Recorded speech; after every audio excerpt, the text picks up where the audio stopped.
ইমাম এবং খতিব যারা আছে তাদের বেতন কমপক্ষে 12 থেকে 15,000 টাকা হোক, এই দাবি জানাচ্ছি। আসসালামু আলাইকুম। আজকে আমাদের সাথে কে আছে দেখেন, সবার পরিচিত জুয়েল ভাই, যিনি হচ্ছে ব্রেইন মেসেজ 001 পেজের মধ্যে আপনারা দেখে থাকেন। প্রত্যেকটা ভিডিওতে আমরা জুয়েল ভাইকে মানুষকে হেল্প করতে দেখি। তো আজকে হচ্ছে জুয়েল ভাইয়ের কাছে আমার একটা প্রশ্ন না সরি, এটা হচ্ছে একটা আবদার আর কি। আমাদের এলাকাতে, আমাদের ইনানিতে আমার একটা হুজুর আমার পরিচিত এবং খুব খাসের বলতে গেলে, উনি হচ্ছে খুব একটা জটিল রোগ নিয়ে গত 2 বছর যাবৎ কষ্ট পাচ্ছে। মানে উনি হচ্ছে লোক লজ্জায় কাউকে বলতেও পারতেছে না বিষয়টা। তো উনি হচ্ছে আমাকে পার্সোনালি ডেকে নিয়ে গিয়ে আমাকে হচ্ছে বিষয়টা খুলে বলে, যাতে আমি কিছু হেল্প করতে পারি। তো আপনারা তো সবাই জানেন ফেসবুকের এখন ইনকামের অবস্থা, আমাদের পক্ষে তো এত টাকা দেওয়া সম্ভব না। তো আমরা বিষয়টা জুয়েল ভাইকে খুলে বললে জুয়েল ভাই দেখি কি বলে আমাদেরকে। জুয়েল ভাই বলেন, এই হুজুরকে নিয়ে আপনি। প্রথমত আপনারা বলছেন ওনার বেতন নাকি 6,000 টাকা। হ্যাঁ, হ্যাঁ 6,000। এটা তীব্র নিন্দা এবং প্রতিবাদ জানাই। বাংলাদেশের প্রত্যেকটা জায়গাতে হুজুর এবং ইমাম, হুজুর যেটাকে বলে, ইমাম এবং খতিব যারা আছে তাদের বেতন কমপক্ষে 12 থেকে 15,000 টাকা হোক, এই দাবি জানাচ্ছি। পাশাপাশি উনি যেহেতু একজন ইমাম, আমি আমার সর্বোচ্চটা দিয়ে দেখব। কালকে আমি যতটুকু পারি সাপোর্ট দিব। পাশাপাশি আমি সজমিনে দেখে যদি আমার কাছে মনে হয় যে না এটা দেখা উচিত, তাহলে এমনও হইতে পারে যে ওনার পুরো চিকিৎসার দায়িত্বটা আমরা নিয়ে নিতে পারি ইনশাল্লাহ। ঠিক আছে, এটা আমি গিয়ে আল্লাহ কবুল করলে হবে। তো জুয়েল ভাইকে অসংখ্য ধন্যবাদ আমাদের আবদারটা রাখার জন্য। জুয়েল ভাই অবশ্যই কালকে যাবে, হুজুরটাকে দেখবে, দেখার পরে হচ্ছে বিবেচনা করবে আর কি। তো এখন আমরা আছি হচ্ছে নীলিমারি শুটে, যেটা হচ্ছে আপনার এই রিজুকালের একটু আগে করে মেরিন ড্রাইভ রোডের পাশে, পশ্চিম পাশে। তো নীলিমারি শুটের ওনার ম্যানেজার বলতে পারেন, উনি আপনাদের উদ্দেশ্যে কিছু বলুন।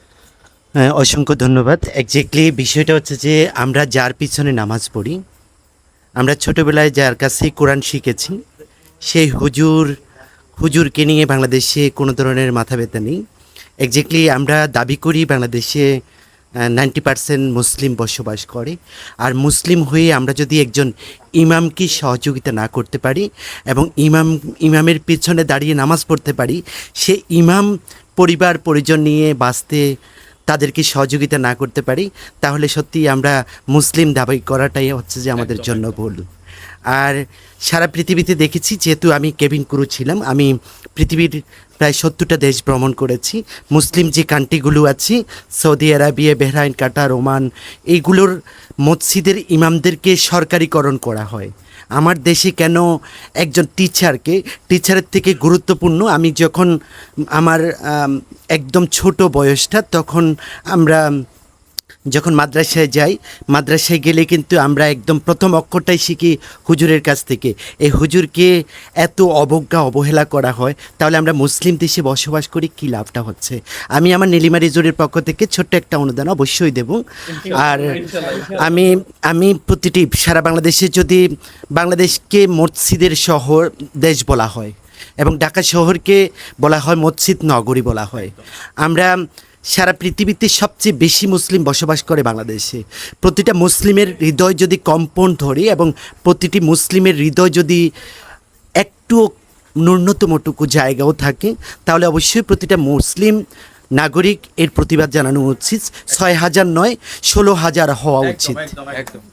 অসংখ্য ধন্যবাদ সবাইকে। অবশ্যই ভিডিওটা শেয়ার করবেন এবং পাশে থেকে হুজুরকে সাপোর্ট করার জন্য অসংখ্য ধন্যবাদ জানাচ্ছি যারা এই ভিডিওটা দেখবেন সবাইকে। Thank you so much, thank you so much. Thank you so much. ভাই আপনার নামটা যেন বললেন না। আমি নীলিমা রিজোর্ট থেকে লোকমান হোসেন অপু বলছিলাম। আমি এখানের সিইও হিসাবে আছি। আপনারা যখনই মেরিন ড্রাইভ রোডে যাবেন, পেচার দ্বীপে পরে হিমছড়ির পরেই নীলিমা রিজোর্ট রাস্তায় দেখতে পাবেন। এই রিজোর্টটা অনেক 4.5 একর জায়গার মধ্যে একটা রিজোর্ট। আপনারা অবশ্যই আমন্ত্রণ জানাচ্ছি আমার রিজোর্ট ভিজিট করার জন্য, আমার রিজোর্ট এভেল করার জন্য। অসংখ্য ধন্যবাদ। অসংখ্য ধন্যবাদ সবাইকে। আসসালামু আলাইকুম।